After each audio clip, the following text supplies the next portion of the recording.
McCoy here with Firehouse Education and this week's Ask Anissa video column. And this week we have another guest with me. I'm so happy lately I've not been alone on camera. We're here in Las Vegas at the Experience Trade Show event, and Kirk has been so sweet and kind to come on camera with me, and he has a question for me. So Kirk, what was that question?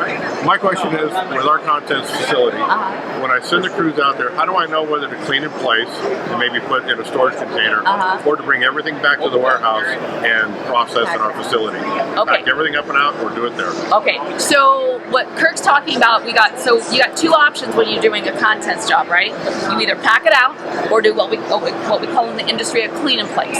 So pack out is for one of a few reasons. We will pack out contents hands down if it is really, a medium to heavy fire. Like we have to do ultrasonic, we've got to, do some serious cleaning. We're gonna have to pack these items out and take them back to the warehouse to clean them, right? And run them through.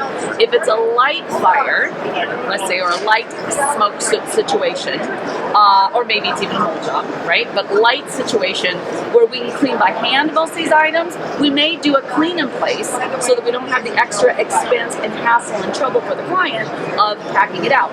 Now, we might still pack it out if we can clean it on site because it's easy, because maybe we have to get the contents out of the way for the structure. Like maybe we have to paint or we have to replace carpet. So we might do like a partial pack out in that instance, right? So really the way we determine what we're gonna do is the degree of the damage to the items.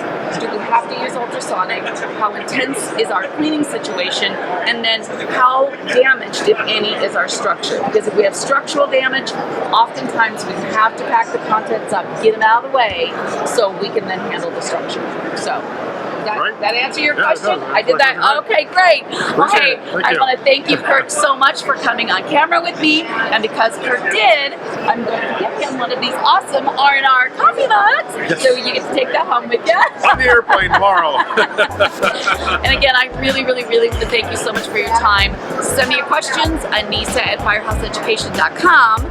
And don't forget to go to rnrmagonline.com's e-newsletter, click the subscribe button, and you will get this and lots of other goodies every Friday in your email inbox. And on that note, Kirk and I want to wish you a very great day. Have a great day.